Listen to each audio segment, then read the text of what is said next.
जीवन की पवित्रता और व्यक्तिगत स्वतंत्रता। अनुच्छेद 21 का परिचय। भारतीय संविधान का अनुच्छेद 21 व्यक्तिगत अधिकारों का एक आधार स्तंभ है। यह कहता है, किसी भी व्यक्ति को उसके जीवन या व्यक्तिगत स्वतंत्रता से वंचित नहीं किया जाएगा, सिवाय कानून द्वारा स्थापित प्रक्रिया के अनुसार। यह सरल लेकिन शक्तिशाली कथन भारत में प्रत्येक व्यक्ति के जीवन और व्यक्तिगत स्वतंत्रता के अधिकार की गारंटी देता है। यह एक मौलिक अधिकार है, मतलब सरकार इसे छीन नहीं सकती। अनुच्छेद 21 की उत्पत्ति, इसकी जड़ें ढूंढते हुए। अनुच्छेद 21 अन्य संविधानों के समान प्रावधानों से प्रेरित है, जिसमें अमेरिकी स्वतंत्रता की घोषणा और मानव अधिकारों की सार्वभौमिक घोषणा शामिल है। इसके निर्माताओं ने मनमाने ढंग से राज्य की कार्रवाई के खिलाफ व्यक्तिगत स्वतंत्रता की रक्षा के महत्व को पहचाना। वे समझते थे कि एक स्वतंत्र और न्यायपूर्ण समाज के लिए अपने नागरिकों के मूल अधिकारों की रक्षा करना आवश्यक है। कानून के शब्दों से परे अनुच्छेद 21 का न्यायिक विस्तार।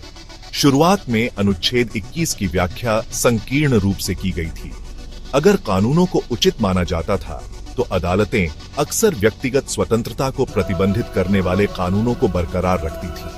हालांकि समय के साथ न्यायपालिका ने व्यक्तिगत अधिकारों की प्रभावी ढंग से रक्षा के लिए व्यापक व्याख्या की आवश्यकता को पहचाना।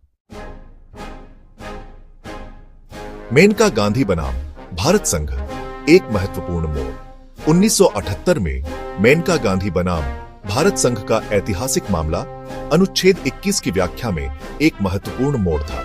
सर्वोच्च न्यायालय ने माना कि किसी व्यक्ति को उसके जीवन या स्वतंत्रता से वंचित करने वाला कोई भी कानून उचित, न्यायसंगत और यथोचित होना चाहिए। इस फैसले ने अनुच्छेद 21 के दायरे का काफी विस्तार किया।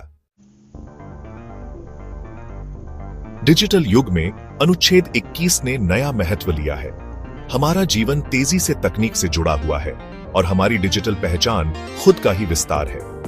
21वीं सदी में गोपनीयता का अधिकार, ऑनलाइन अभिव्यक्ति की स्वतंत्रता और डिजिटल निगरानी से सुरक्षा व्यक्तिगत स्वतंत्रता के सभी महत्वपूर्ण पहलू हैं।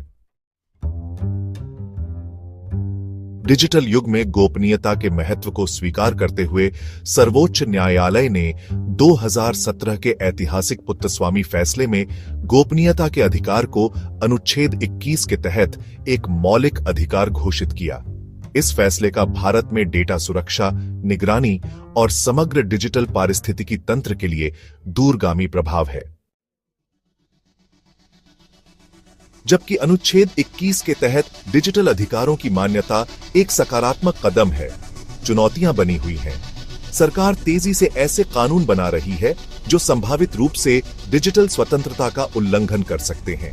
डिजिटल युग में राष्ट्रीय सुरक्षा और व्यक्तिगत अधिकारों के बीच संतुलन बनाना एक जटिल मुद्दा है, जिस पर सावधानी पूर्वक विचार करने की आवश्यकता है। जैसे जैसे तकनीक का विकास होता रहेगा, वैसे वैसे हमारे अधिकारों के लिए चुनौतियां भी बढ़ती रहेंगी। डिजिटल अधिकारों की रक्षा के लिए मजबूत कानूनी ढांचे और प्रभावी प्रवर्तन तंत्र का होना महत्वपूर्ण है। डिजिटल युग में व्यक्तिगत स्वतंत्रता की रक्षा करने वाले तरीके से अनुच्छेद 21 की व्याख्या करने में न्यायपालिका की महत्वपूर्ण भूमिका है। अनुच्छेद 21 केवल संविधान का एक प्रावधान नहीं है, यह एक जीवंत दस्तावेज है जो बदलते समय के साथ विकसित होता है। अनुच्छेद 21 के अभिन्न अंग के रूप में डिजिटल अधिकारों की मान्यता इसकी स्थायी प्रासंगिकता का प्रमाण है। जैसे जैसे भारत डिजिटल युग में आगे बढ़ रहा है, डिजिटल स्वतंत्रता की सुरक्षा सुनिश्चित करना स्वतंत्रता और समानता के संवैधानिक मूल्यों की रक्षा के लिए सर्वोपरि होगा।